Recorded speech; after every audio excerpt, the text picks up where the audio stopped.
లోని కరూరులో జరిగిన తొక్కిసలాట ఘటనలో బ్లేమ్ గేమ్ నడుస్తోంది. టీవీకేపై మండిపడుతున్నాయి వ్యతిరేక పార్టీలు. ఈ ఘటన వెనుక డీఎంకే కుట్ర ఉందని టీవీకే ఆరోపిస్తోంది. విజయ్ ఆలస్యంగా రావడం కూడా తొక్కిసలాటకు కారణమై ఉండొచ్చని పోలీసులు అంటున్నారు. కరూరు తొక్కిసలాట తమిళనాడు రాజకీయాలను కుదిపేస్తోంది. 41 మంది చనిపోయిన ఈ ఘటనపై ఎఫ్ఐఆర్ దాఖలు చేశారు కరూరు పోలీసులు. ఎఫ్ఐఆర్లో అనేక కీలక విషయాలున్నాయి. ర్యాలీకి ఉదయం 9 గంటల నుంచే జనం రావడం మొదలైంది. ఉదయం 11 గంటలకల్లా జనంతో ఆ ప్రాంతం నిండిపోయింది. విజయ్ మాత్రం సాయంత్రం 7 గంటలకు ర్యాలీకి చేరుకున్నారు. సాయంత్రమే ర్యాలీలో విజయ్ పాల్గొంటారని టీవీకే పర్మిషన్ తీసుకుంది. కానీ 4 గంటలు ఆలస్యంగా వచ్చాడు విజయ్. అతను రావడం అంతకంతకు ఆలస్యం కావడంతో జనంలో అనవసరమైన ఎక్స్పెక్టేషన్స్ పెరిగిపోయాయి. విజయ్ వచ్చిన బస్ అనేక చోట్ల ఆగింది. అవేవి షెడ్యూల్లో లేవు. పర్మిషన్ లేకుండానే డిఫాక్టో రోడ్ షోలు చేశాడు విజయ్. దానివల్ల ట్రాఫిక్కు అంతరాయం కలిగింది. ఇటు కరూరు ర్యాలీకి వచ్చిన విజయ్ అభిమానులు, టీవీకే కార్యకర్తలు నీళ్లు, తిండి, ఇతర ఫెసిలిటీస్ లేక ఇబ్బంది పడ్డారు. దుర్ఘటన వెనుక కుట్ర ఉందని టీవీకే ఆరోపిస్తోంది. డీఎంకే దాని శ్రేణులు కుట్ర చేసి తొక్కిసలాటకు కారణమయ్యారని టీవీకే నేతలు అంటున్నారు. అందుకే మద్రాస్ హైకోర్టు మధురై బెంచ్లో ఓ పిటిషన్ వేసింది టీవీకే పార్టీ.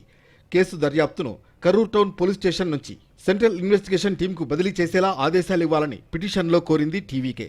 తాము అనేక ఆరోపణలు చేశామని సాక్ష్యంగా ఫోటోలు, వీడియోలు, డాక్యుమెంట్స్ కూడా కోర్టుకు సమర్పించినట్లు టీవీకే తరఫు లాయర్లు తెలిపారు.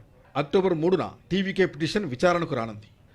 బాధిత కుటుంబాలను పరామర్శించారు కేంద్ర ఆర్థిక మంత్రి నిర్మలా సీతారామన్, మరో కేంద్ర మంత్రి ఎల్ మురుగన్. తమిళనాడు బీజేపీ అధ్యక్షుడు నాగేంద్రన్లతో కలిసి తొక్కిసలాట జరిగిన స్థలాన్ని పరిశీలించారు.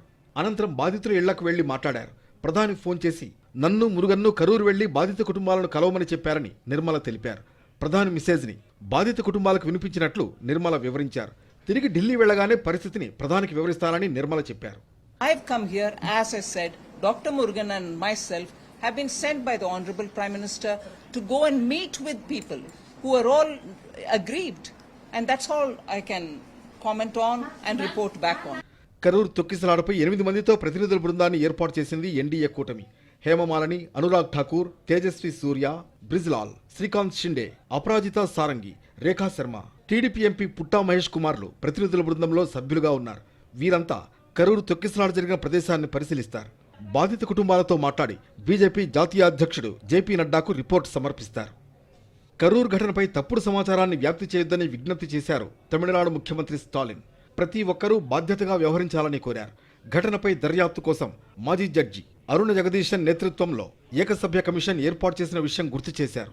కమిషన్ రిపోర్ట్ ఆధారంగా ప్రభుత్వం చర్యలు తీసుకుంటుందని చెప్పారు. తమ కార్యకర్తలు చనిపోవాలని ఏ నాయకుడు కోరుకోడని స్టాలిన్ చెప్పారు. టీవీకే చీఫ్ విజయ్కు కాంగ్రెస్ అగ్రనేత రాహుల్ గాంధీ ఫోన్ చేసినట్లు తెలుస్తోంది. కరూర్ దుర్ఘటన, మద్దతుదారుల్ని కోల్పోవడంపై విజయ్కు సానుభూతి తెలిపినట్లు కాంగ్రెస్ వర్గాల సమాచారం. అలాగే తమిళనాడు ముఖ్యమంత్రి స్టాలిన్తోనూ రాహుల్ గాంధీ మాట్లాడారు. కరూర్ ఘటనకు సంబంధించిన డీటెయిల్స్ తెలుసుకున్నారు.